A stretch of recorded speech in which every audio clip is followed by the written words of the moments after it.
Würden Sie zu einer Hexe gehen?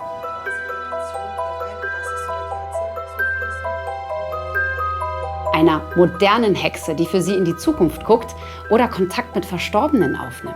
Ich kann Energiefelder sehen, um Menschen, um Pflanzen, manchmal auch um Gegenstände oder Gebäude.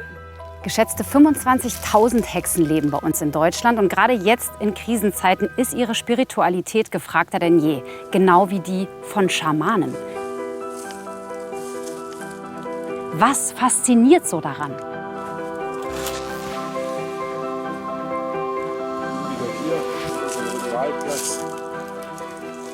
Um ehrlich zu sein, bin ich noch total skeptisch. Ich hatte in meinem Leben bisher einen einzigen Kontakt zu einer Hexe, falls es überhaupt eine war. Ich war Mitte 20, unglücklich verliebt und habe dann bei Astro TV angerufen. Ich bin aber damals noch nicht mal durchgekommen. Also 1,99 waren wirklich einfach nur versenkt. Seitdem glaube ich umso weniger an Mystik und Spiritualität. Die Frau, die ich jetzt treffe, aber schon. Angela Grötsch nennt sich moderne Hexe und Hellseherin. Sie sagt, sie kann die Zukunft vorhersagen. Für mich ist das wirklich heute ein krasser Tag, weil du bist die allererste Hexe, der ich in meinem Leben überhaupt begegne. Und ich weiß ganz, ganz viele Menschen, die wissen überhaupt nicht, dass es überhaupt noch Hexen gibt. Wie bist du dazu geworden? Bei uns liegt das in der Familie, soweit bekannt ist, in der 4. Generation. Und ich habe irgendwann gemerkt, dass ich ein bisschen anders bin als andere. Das heißt, ich hatte Informationen, Wahrnehmungen, ich habe Dinge gesehen, die andere nicht gesehen haben oder gehört. Was siehst du und hörst du, was andere nicht sehen? Was genau ist das? Ich kann Energiefelder sehen, um Menschen, um Pflanzen, manchmal auch um Gegenstände oder Gebäude. Das heißt, ich sehe Energieebenen, Schichten in Form von Farben oder Formen und manchmal auch wenn jetzt in der Energieform im Feld Löcher oder Risse drin sind. Nimm mal mich, also was genau, wie siehst du mich? Also wenn ich dich jetzt so anschaue, im Gesamten bist du sehr silbrig, das heißt, du bist auch sehr gut in deiner Intuition, deiner Anbindung, sehr lichtvoll, sehr leicht. Du hast einen kleinen Ticken mit dunkelblau, ist halt unter anderem auch die Intuition, die Stärke, ein bisschen Türkis, das ist auch die Kommunikation, aber auf der Herzebene, ich hoffe, das ist in Ordnung, wenn ich das jetzt so sage, aber da ist ein wenig schattig, ein bisschen dunkel, ein bisschen trüb, leicht rissig. Das heißt, es bereitet dir auf der emotionalen Ebene etwas Gedanken. In deinem Fall geht es darum, eine Entscheidung zu treffen. Es hat was mit dem Räumlichen zu tun. Mit dem Räumlichen? Mhm. Also bei mir ist es tatsächlich so, dass ich jeden Monat umziehe bei uns in der Wohnung. Ich schiebe alles von A nach B und wieder zurück, aber das mache ich fast regelmäßig. Also ich finde es jetzt noch nicht so richtig bei mir. Aber Silber, Türkis und Blau, das spricht jetzt eigentlich nicht dafür, dass ich ein schlechter Mensch bin, oder? Das habe ich jetzt richtig. Das war was sehr Gutes, Unterstützendes, ja. In Angelas Garten wachsen allerlei Kräuter, die sie für ihre Magie nutzt. Und während sie mir diese zeigt, geht mir ganz schön viel durch den Kopf. Kann es echt sein, dass jemand Energiefelder sieht? Davon habe ich noch nie gehört. Und Hellsehen, was soll ich davon halten? Ich werde ihr gleich eine Frage stellen, die meine Zukunft betrifft. Und ich bin gespannt, was sie mir voraussagt. Aber vorher muss ich noch mal nachhaken, was es mit dieser Gabe auf sich hat. Genau, in deinem Hexenstücklein, oder wie nennst du das? Bei den Schatten, die du um die Menschen siehst und die Farben. Da habe ich mich gefragt, und das findest du jetzt bestimmt auch nicht so cool, dass ich dich das frage, Angela, aber hast du das vielleicht auch mal medizinisch abklären lassen? Habe ich. Ja? Und vor allen Dingen, weil ich ja auch manchmal Dinge höre, sehe oder wahrnehme. Das war ja irgendwann für mich so die Richtung, einerseits als kleines Kind normal, weil ich gedacht habe, das haben alle, bis ich dann festgestellt habe, nee, das haben ja überhaupt gar nicht alle. Und auf der anderen Seite ist natürlich das schon ein bisschen spooky, ne? Ja. Ja. Was hat denn der Arzt gesagt? OB, ohne Befund. Das heißt, das ist im Grunde auch so ein bisschen wie eine Hypersensibilität. Ja, ich bin überempfindsam, Ja. was Energien anbelangt. Also ich nehme Schwingungen wahr, wenn jetzt zum Beispiel in der Nachbarschaft die Nachbarn Streit haben. Passiert ja überall, in der besten Ehebeziehung. Ja? So. Und dann bin ich so feinfühlig, dass ich das wahrnehme. Ich kann nicht immer zuordnen, wo das herkommt, aber ich merke das dann so in Form von Druck. Ich habe ja auch hier, mir ist auch ein Flyer von dir gerade noch mal ins Auge gesprungen. Da steht drauf: Erkenne, wer du bist, entdecke dein Potenzial, entfache dein inneres Feuer. Das könnte jetzt auch wirklich so das Motto von einem Life-Coach sein. Wo ist da die Grenze zur Hexerei? Also natürlich kommen hier Menschen mit allen Themenbereichen des Lebens. So. Und es ist sicherlich schon hilfreich, wenn man so ein bisschen ein psychologisches Feingefühl hat. Wichtig ist aber, die Grenze zu kennen, weil wir sind ja keine Mediziner. Jetzt will ich mir auch die Zukunft vorhersagen lassen. Ich habe 4 Kinder. Das weiß Angela aber nicht. Ich will von ihr wissen, ob in Sachen Familienplanung noch etwas passieren wird. Und die Frage, die ich jetzt für dich von mir habe, ist: Kriege ich noch ein Kind?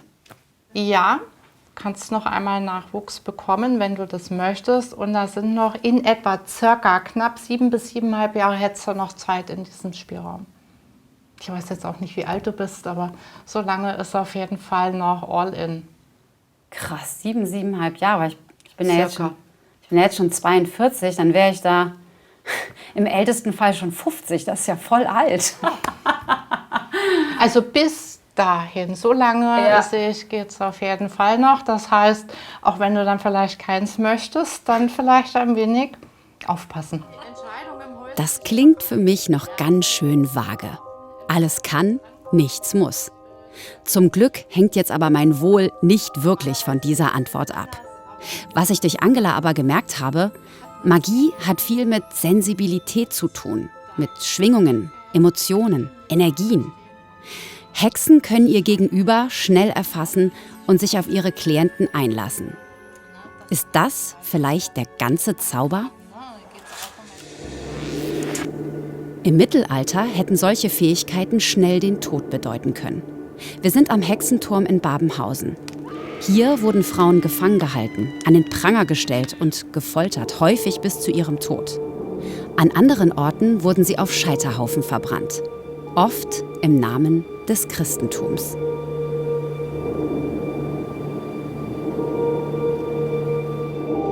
Hexen, das waren früher schon Frauen, die sich gut mit der Natur auskannten.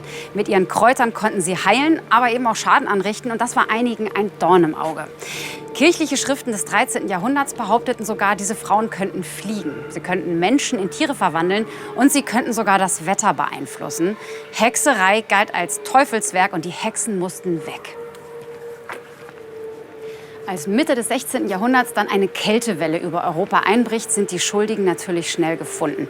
Dafür, dass große Teile der Bevölkerung Hunger leiden, werden die vermeintlichen Hexen verantwortlich gemacht. Mit den fürchterlichsten Methoden sollte dann festgestellt werden, ob eine Frau tatsächlich eine Hexe war, zum Beispiel mit der Wasserprobe. Dafür wurden die Frauen unter Wasser gehalten und wenn man der Auffassung war, dass sie unter Wasser atmen konnte, dann galt sie eben als Hexe. Die meisten Frauen starben natürlich schon während dieser Testung oder dann eben danach auf dem Scheiterhaufen.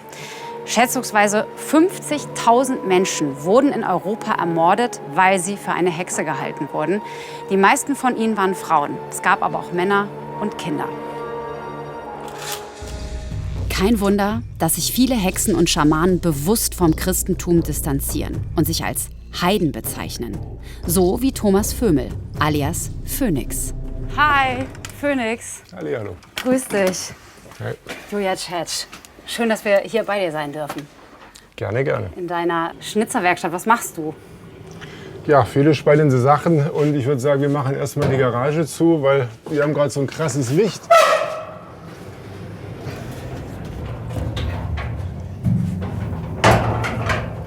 Du bist ja Schamane, also du nennst dich nicht Hexer oder Zauberer, sondern wirklich Schamane.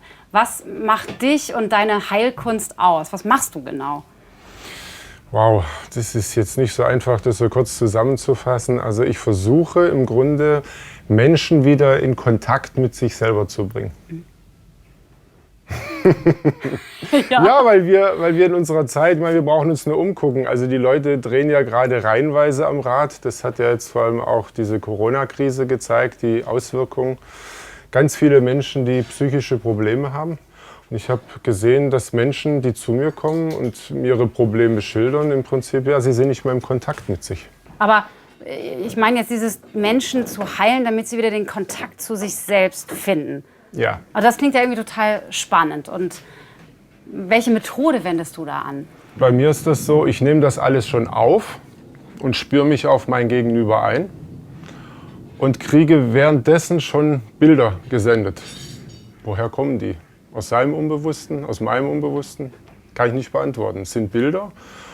Und so versuche ich dann langsam, mich auf die Quelle oder den Ursprung seines Problems vorzubearbeiten. Das bedeutet aber auch, du würdest von dir sagen, dass du da einfach eine spezielle Gabe für hast, weil das kann ja jetzt auch nicht jeder, diese Bilder empfangen. Ja, ich denke, du musst natürlich, also für mich ist es natürlich normal, aber du musst natürlich eine gewisse Empfindsamkeit haben, die, ich glaube, das ist eine Grundvoraussetzung, um schamanisch zu arbeiten. Du bist einfach anders verbunden mit den Dingen und du hast natürlich auch einen Kontakt zur Geisterwelt. Und deswegen ist natürlich der Tod und die Geister spielen eine wichtige Rolle. Und du siehst ja, ich habe überall Knochen hier, auch von toten Tieren.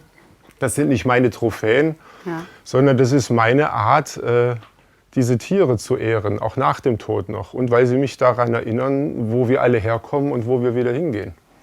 Woran glaubst du? Woran glaube ich?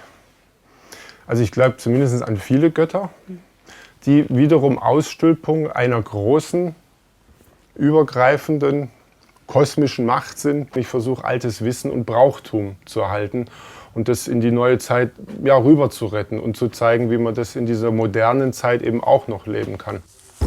Phoenix erzählt, dass ihn immer mehr Menschen aufsuchen. Offenbar besteht gerade in Krisenzeiten ein großer Wunsch nach Halt, Sinnsuche, Spiritualität. Und das in einer Zeit, in der die Kirche immer mehr an Einfluss verliert. Wer kommt denn eigentlich zu dir und braucht deine Hilfe? Also es ist ganz unterschiedlich. Also das Thema, was am meisten zu mir kommt, ist Missbrauch, sexueller Missbrauch. Also das habe ich ganz oft. Was genau machst du dann mit diesen Menschen? In der Regel mache ich mit ihnen eine Reise nach innen. Da kann man also ganz viele Dinge schon sich anschauen, nach oben holen. Also die liegen dann irgendwo? Genau, und dann ist es wichtig, dass die Augen verdeckt sind und dass sie praktisch nach innen reisen. Also dass du die inneren Bilder, die dann aufsteigen, wirklich nur nach innen siehst. Dich nicht von einer Lichtquelle oder irgendwas ablenken lässt. Und ich reise dann mit ihnen. Das heißt, Therapeuten, die reden ja auch von der Retraumatisierung. Das ist ja die größte Angst des Therapeuten, dass der arme Klient in die Retraumatisierung reinfällt. Ich habe aber schon gemerkt, dass genau da sitzt es aber. Da sitzt genau der Knackpunkt. Und da setze ich halt auch gerne an. So, also, um Gottes Willen, das kann man doch nicht machen. Aber da ist auch die größte Heilungschance. Und ich habe bis jetzt noch nie irgendwie was Gegenteiliges erlebt. Aber musst du ja auch heftige Szenen auch erleben, oder? Also welche sind das? Auch. Was ist das so? Ja, ich meine, das ist jetzt ein Bereich, da werden manche sich jetzt an den Kopf fassen oder so. Es geht um Besetzungen. Das sind richtig dämonische Energien manchmal. Und dann musst du das halten, aushalten. Also was heißt denn jetzt dieses Halten? Muss diese Person auf dem Bett irgendwas aushalten? Musst du gegenhalten? Genau. Was passiert? Also nehmen wir als Beispiel Missbrauchthema. Da sitzt dann ganz oft hier eine tiefe Blockade im Unterleib der Frau. Und wenn ich das versuche rauszuziehen, diese Besetzung, da kann schon mal eine Wesenheit aufsteigen. Die sieht man so von außen nicht, aber ich spüre die. Und wenn ich dann Angst bin, weil die versucht sie ja zu schützen, die versucht ja bei ihr zu bleiben, bei seinem Opfer. Das ist ja der Wirt. Und da kann schon mal sein, dass ich... Oh Gott! Ja, genau. Oh, Phoenix, oh Gott. Ey. Genau. Und so brülle ich dann manchmal auch den Dämon an. Und dann geht er. Und ich dachte, das Ganze hier bringt einen zurück zur inneren Mitte. Das nächste Ritual soll mich jetzt erden, runterbringen, entschleunigen. Wäre ja gar nicht schlecht, wenn es klappt. Wir machen jetzt was ganz, ganz Einfaches, Nettes. Du bist ja immer so ein bisschen im Stress, überarbeitet. So. Und da habe ich gedacht, mach mal ein kleines Erdungsritual für dich. Ja? Und dann tue ich dich mal abrasseln, so der Klassiker. Du stellst dir vor, stellst dich eben ganz gerade hin und stellst dir vor, du wärst ein Baum. Und dass du dich jetzt verbindest.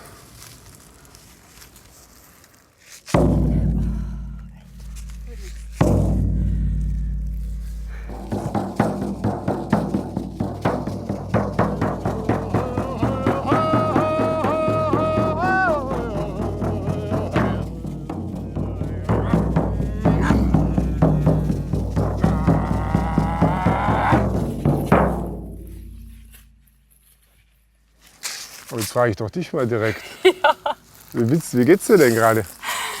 Also erstmal, ich habe es mir total anders vorgestellt. Ich dachte, es wird total entspannt. Und die Geräusche, die du machst, die haben ja schon fast was Bedrohliches. Also da bin ich so total, war ich echt ziemlich angespannt. Was ziemlich gut deutlich macht, man muss auch bereit sein, sich auf ein solches Ritual voll und ganz einzulassen, damit es funktioniert. Also auf jeden Fall vielen, vielen Dank für diese Kostprobe. Es war wirklich total beeindruckend. Wir haben dich ja auch noch mal begleitet auf ein Mittelalterfestival, wo du auch uns ein paar Rituale vorgeführt hast. Und das gucken wir uns jetzt noch mal zusammen an.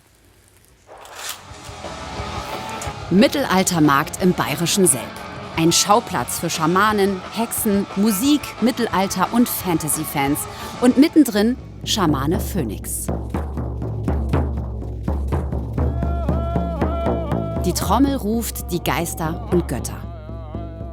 Heil dir Dona und heil dir Sifja. Phönix beim Erntedankritual. Hier kommen Gleichgesinnte zusammen für den heidnischen Brauch. Heil! Heil euch für all den Regen, der jetzt runterkam.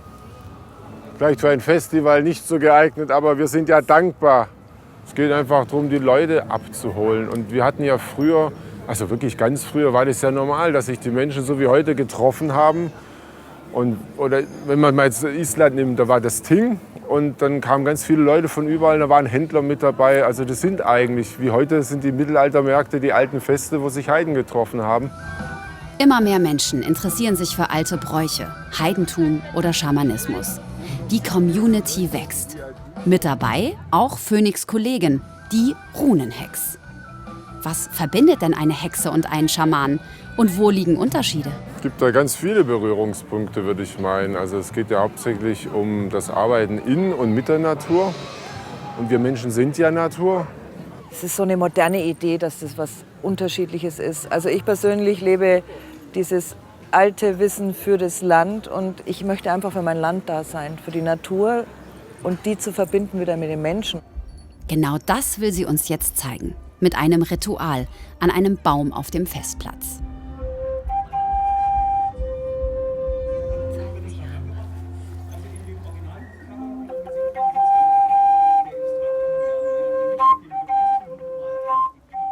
Wenn ich jetzt zum Beispiel diesen Baum hier anschaue, ich sehe die Wesenheit, die da drin wohnt, du wahrscheinlich nicht. Du denkst, was, ist ein Baum? Ja? Aber wenn du jetzt deinem Verstand erlauben würdest, jetzt stell dir doch mal vor, mach mal eine Fantasie draus, ja? Stell dir vor, da steht jetzt einer, der schaut jetzt hier durch, der hat so ein bisschen wie ein Geweih aus Ästen auf dem Kopf, der beugt sich so vor, so ein langes Gesicht. Da kommen so astige Hände vor. Kannst du das vorstellen? Der kommt da durch, ja? Kannst du das vorstellen? Das ist der, den ich da sehe. Den siehst du jetzt auch, weil du weißt, weil ich dir es gesagt habe. Ja. Und dann bekommst du ein Gefühl dafür. Und wenn du jetzt ganz tief in dich reinhörst, dann spürst du, dass da irgendwie auch was Cooles dabei ist. Dass das irgendwie eine Präsenz ist, die man jetzt nicht unbedingt kapiert, aber ist ja egal. Ne? Ja. Und wenn du das immer wieder machst, dann kommt eine Kommunikation auf zwischen diesen Welten und den deinen. So einfach kann Magie sein. Zur selben Zeit hat Phönix Besuch bekommen von Schamane-Neuling Nino Konrad. Vor 3 Jahren hat er Phönix hier in Selb das erste Mal getroffen und war inspiriert. Hat es dich denn auch schon mal interessiert, da tiefer reinzugehen, was er darstellt, der Schamane? Und warum mein Vater war sehr in der Thematik drin. Ich habe als Kind viele Trommelkreise auch privat mitbekommen, zu Hause und so. Ich habe mich selber eingearbeitet, viele Traumreisen versucht, aber ich habe nie diese gewisse Grenze überschritten. Fasziniert vom Heidentum, von Spiritualität und alten Traditionen ist auch dieses Paar. Er geht auf die Knie vor seiner Dame. Sie haben Phoenix heute für ihr schönstes Ritual gebucht, ihre Hochzeit. Und Wesen, ihr kleinen Wesen. Heil euch, ihr Hohen! Danke für eure Anwesenheit. Möget ihr diesen Ehebund segnen. Und heil dir Odin, heil dir Wodan und heil dir Frigga. Heil! Das Wort Heil kann für Außenstehende ja echt befremdlich klingen. Das Heil heißt nichts anderes wie, dass du wieder ganz bleibst. Das ist ein Segensspruch. Im heutigen Jargon wäre das ja die Trekkies, lebe lang und in Frieden, so mit ihrem Zeichen. So. Da stößt sich kein Mensch dran. Aber bei uns ist halt durch dieses Heil Hitler ist das eben noch in den Köpfen der Menschen. Aber dieser Segensspruch ist ja viel, viel, viel, viel, viel älter. Und wir sind einfach der Meinung, dass wir das nicht mehr länger uns da irgendwie wegnehmen lassen. Und dann sind Kevin und Maria Oehlschlegel Mann und Frau. Ich liebe dich. Ich liebe dich auch, mein Schatz. Heil! Heil! Heil dir, Frau, heil deinen Ahnen. Freya darfst du sein. Es war einfach nur wunderschön, aber man braucht eigentlich gar nicht viel dazu zu sagen. Es war einfach schön. Die zwei haben Phoenix übrigens über seinen YouTube-Channel HeidenTV kennengelernt. Auch für einen Schamanen ist es wichtig, online präsent zu sein. Und nicht nur für ihn. Auch moderne Hexen finden sich immer mehr in sozialen Netzwerken. Auf TikTok zum Beispiel gibt es tausende junge Frauen, die unter dem Hashtag WitchTok ihre Spiritualität entdecken und anpreisen. Durch das Internet finden immer mehr selbsternannte Hexen zusammen.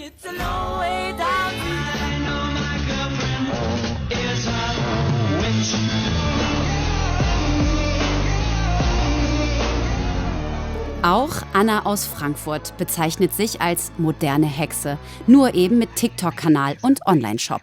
Darüber will ich mehr wissen. Wir treffen sie im Park, wo sie ihre Wünschelruten dabei hat.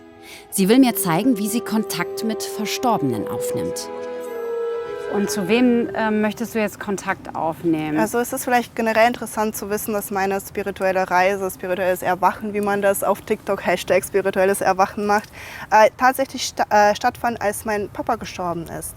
Und da begann bei mir auch die Frage so, was passiert eigentlich nach dem Tod? Und da bin ich in das ganze Thema reingeraten und will da auch nicht mehr rausgeholt werden. Deshalb ich persönlich kommuniziere mit den Wünschelruten, wenn ich einen Rat von meinem Unterbewusstsein selbst für mich brauche oder wenn ich den Rat von meinem Papa brauche, dann rufe ich ihn auch herbei. Also, genau, wir haben gesagt, Kreuz ist ja. Und wenn er auseinandergeht, man sieht jetzt auch ganz schön, da bewegt sich gerade gar nichts. Papa, bist du gerade hier bei uns? Möchtest du mir zeigen, wo du gerade stehst? Neben mir. Findest du das gut, dass über die modernen Hexen im Fernsehen berichtet wird und wie die Leute aufklären? Ja.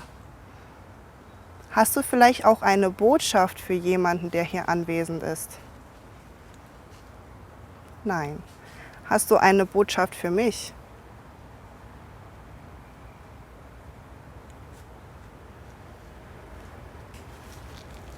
Betrifft diese Botschaft gerade diesen Dreh hier?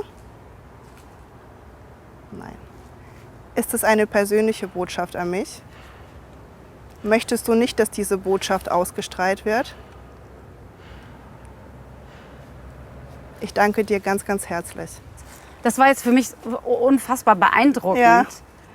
Was genau passiert da? Du fragst deinen Papa diese Frage. Genau.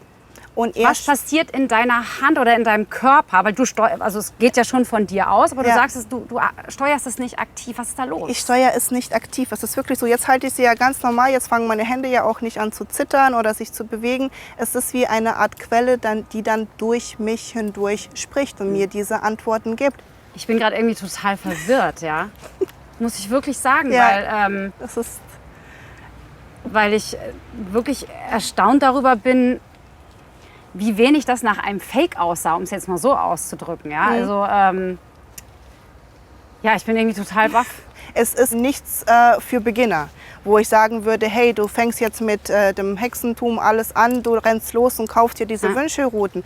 Weil man kann davon auch ganz schnell natürlich eine Psychose entwickeln, wenn man nicht bereit ist, wenn man nicht weiß, was da auf einen zukommt und vor allem, wenn man nicht weiß, wie man sich auch energetisch schützen kann. Ne? Eigentlich glaube ich an sowas gar nicht. Und ich bin hin und her gerissen zwischen, ist doch alles Quatsch und kann das wirklich sein? Möchtest du die mal halten in der Hand, eine Frage stellen, mal ausprobieren, ob sich bei dir was bewegt? Ich weiß gar nicht, ob ich dazu jetzt echt schon bereit bin. Musst du gar nicht, um Gottes Willen. Wenn du dich nicht bereit fühlst, ist es gar kein Zwang. Weil wenn ich jetzt irgendwie, angenommen, ich nehme jetzt Kontakt hier zu meiner Omi auf oder so und das Ding bewegt sich wirklich, dann heule ich hier Rotz und Wasser. Gar kein Problem, so ging es mir eigentlich nicht anders. Ich habe mir diese Wünschelruten gekauft und dachte mir damals, komm, ich mache mal ein TikTok-Video, wie ich sie auspacke und wie ich sie quasi so in Gebrauch nehme. Nichts dabei eigentlich gedacht. Und dann die erste Person, die bei mir durchkam während dem Video, war mein Vater. Ja, ich habe dann auch wirklich geheult erstmal. Und in welcher Lebenssituation sind die Leute, die zu dir kommen? Die meistens sind, alle ein bisschen verzweifelt wahrscheinlich. Nein, ich würde nicht sagen verzweifelt. Es sind genau die Leute, die wissen, sie waren lange Zeit verzweifelt, die sind aber bereit, jetzt etwas an sich zu ändern. Die sind bereit, die Liebe in das Leben zu lassen, das Geld endlich anfangen zu verdienen. Die wollen wirklich, die haben erkannt, ich habe diese Blockade, ich muss an mir selbst arbeiten und sie kommen dann zu mir. Und das ist schön, weil ich helfe denen dann, nach ganz oben zu kommen, dass die sich gut fühlen. Auch hier klingt vieles mehr nach Life-Coach als nach Magie. Aber Anna will ihren Kundinnen vor allem mit Ritualkerzen weiterhelfen, die sie in ihrem Onlineshop verkauft. Diese pinke hier steht zum Beispiel für mehr Selbstliebe. Zwischen 20 und 30 € kostet eine Kerze, die sie selbst mit Kräutern und Energie versieht. Man reibt, bis man anfängt, eine Pulsierung in den Händen zu führen. Und dann merke ich schon, dass hier ein Energieball ist.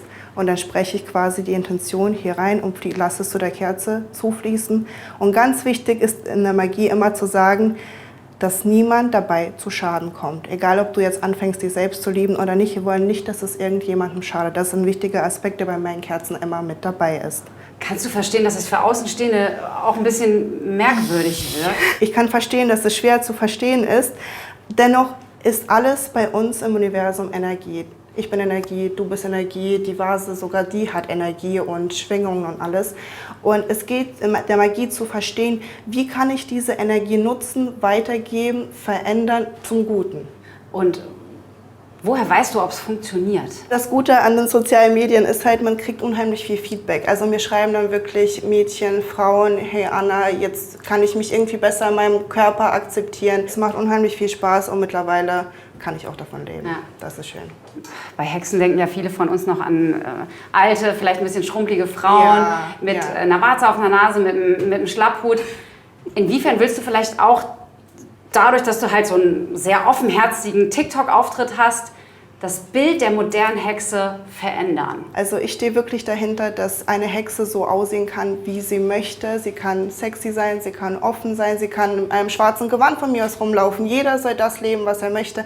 Aber eben dieses genaue Bild, dass wir irgendwie hässlich und grässlich aussehen sollten, nach Vorstellung, das ist hier bei mir definitiv nicht der Fall. Denn ich mag es, mich zu schminken, mich schön anzuziehen, mich zu kleiden und einfach den Menschen zu zeigen, hey, wir sind gar nicht so, wie wir dargestellt werden. Wir sind eigentlich ganz normale Menschen, wie ihr auch, nur dass wir eben Magie praktizieren. Für diese Sendung habe ich Menschen getroffen, mit denen ich sonst nie in Kontakt gekommen wäre. Einige Sachen haben mich total fasziniert, an andere werde ich wohl niemals glauben. Ich habe aber auch gelernt, dass Magie viel mit Intuition und Feingefühl zu tun hat. Für mich war das dieses Mal echt ein Spagat zwischen eine glaubwürdige Sendung machen und trotzdem der Faszination für Hexen und Schamanen natürlich eine Chance geben. Und ich muss sagen, es hat mich schon so ein bisschen gepackt. Denn egal mit welchen Hilfsmitteln das jetzt genau gemacht wird, im Grunde läuft es auch alles auf diese eine Sache hinaus. Dass wir uns wieder mehr auf uns selbst besinnen, dass wir wieder zu unserer Mitte zurückfinden und dass wir auch die Natur wieder mehr respektieren. Und das ist doch eine gute Sache.